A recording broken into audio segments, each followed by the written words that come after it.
Le travail paie. Parce que tu ne sais pas d'où ton miracle peut sortir. Ça peut être une personne que tu es en train de sortir.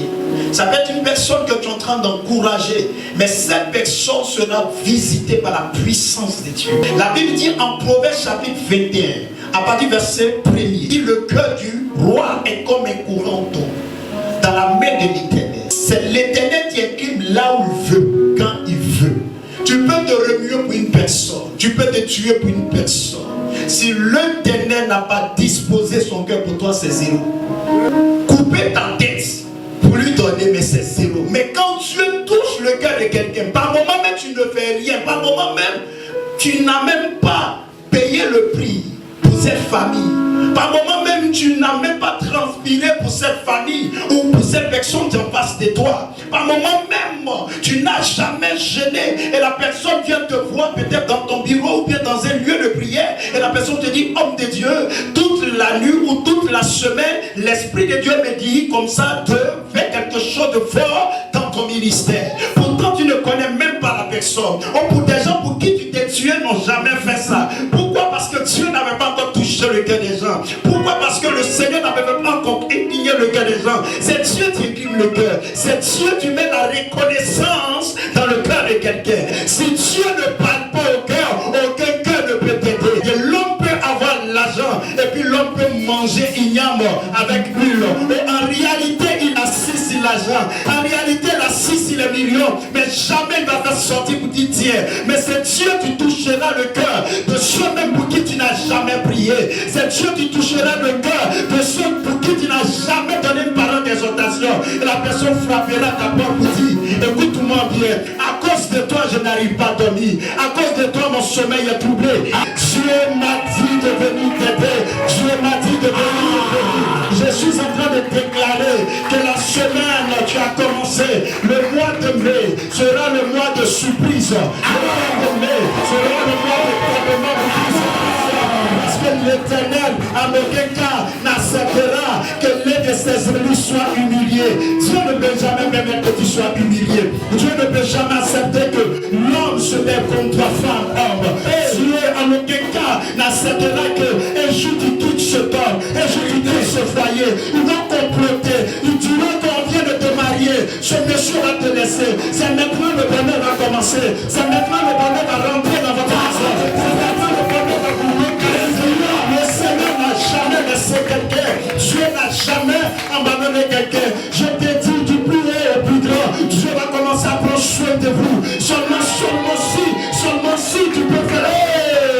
Il fera des choses que ta famille n'a jamais fait. Tu sais, il y a des gens qui ont touché à l'interdit parce que c'était tellement chaud. Il y a des gens qui ont accepté des propositions des femmes pour coucher avec une femme pour avoir un véhicule. Quand c'est Dieu, c'est ce que tu as prédestiné pour avancer. C'est un privilège pour moi. Quand c'est chaud, mes regards sont fixés sur lui. Voilà pourquoi David dit, je lève mes yeux vers la montagne, d'où viendra mon secours. Mon secours vient de l'Éternel. Depuis que je l'ai connu, même à la dernière minute de ma vie, Dieu intervient toujours. Un mari, ce n'est pas celui tu embrasses une femme. Un mari, c'est celui tu peux remonter sa femme. Celui tu peux activer la foi de sa femme. Voilà pourquoi je dis souvent au diable, ce qui doit nous séparer doit avoir un nom. Car la Bible déclare que ce que Dieu a béni, personne ne peut séparer.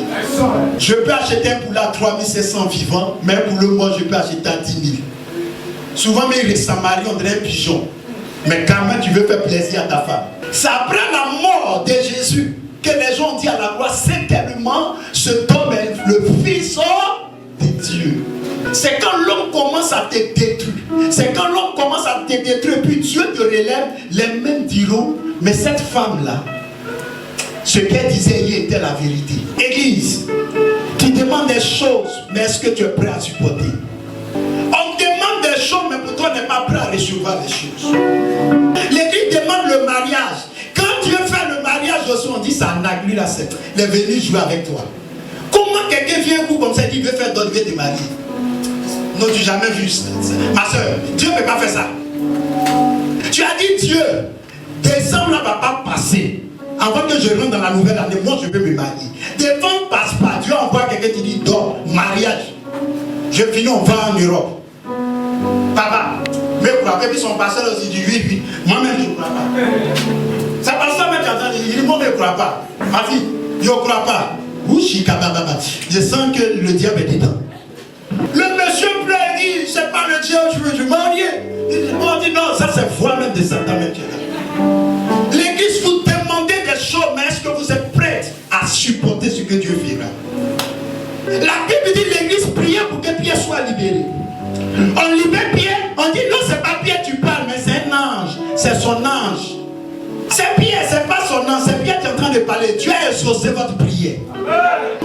Papa, j'ai prié Dieu.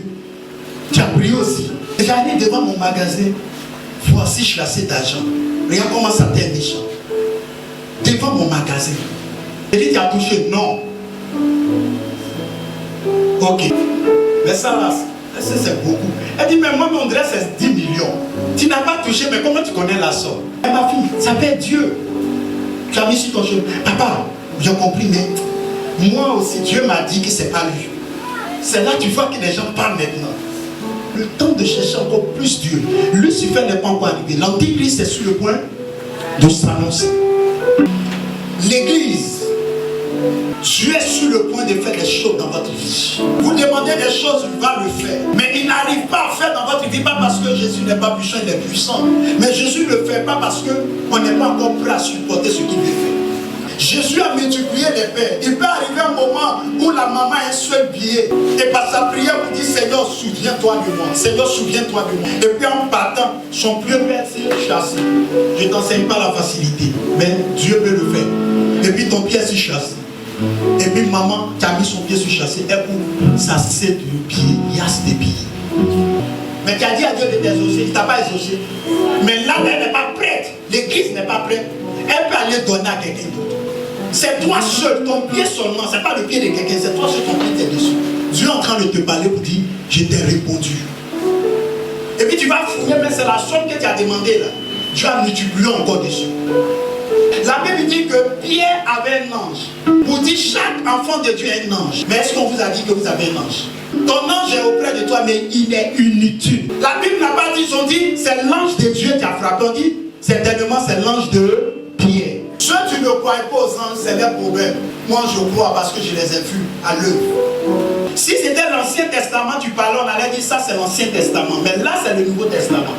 Le Nouveau Testament dit, quand Pierre a frappé, ils ont dit, c'est pas Pierre, c'est son ange. Si c'est son ange, c'est qu'ils ont l'habitude de voir son ange. Je vais vous dire des choses. Il y a des coins où des gens vous ont vu 2 fois. Vous ne savez pas. Ça t'est arrivé dans ta vie, mais tu ne savais pas que c'était ton ange. Tu as pu discuter avec quelqu'un. La personne dit, tu étais ici, monsieur. Tu dis, non, c'est pas moi. L'ange, ton ange, c'est pas l'ange du ciel.